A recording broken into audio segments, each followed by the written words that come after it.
বন্ধু, ইদারিং একটা জিনিস খেয়াল করছো? না বন্ধু, খেয়াল তো করি না। কি? ইদারিং যে পরিমাণে রাসেল ভাইফার সাপ ভাইরাল হয়েছে, আমার মনে হয় মিস্টার বিষয় এরকম ভাইরাল হতে পারেনি।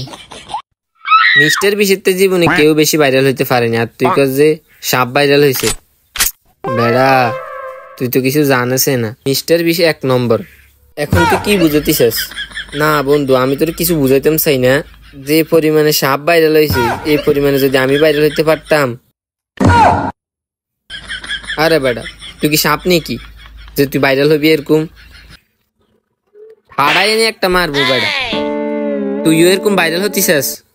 তাহলে তুই সাপ হ, তুই ভাইরাল হবি এরকম।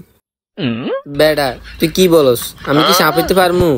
তারপরও তো সাপের তাই কেউ বেশি ভাইরাল হইতে পারেনি। মিস্টার বিশ্ব সাপের তা ভাইরাল হইতে পারেনি বেশি, জানোস বেড়া?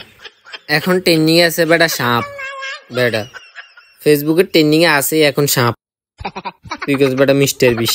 বেড়া বেড়া, সাপের তে এমন আছে শাহিদ খানও ভাইরাল হইতে পারেনি বেশি। বেড়া, তুফান মুভিতে এখন সাপের ট্রেন্ডিং আছে বেশি। বেড়া, তুই দেখছ সাপের ট্রেন্ডিং কিরকম?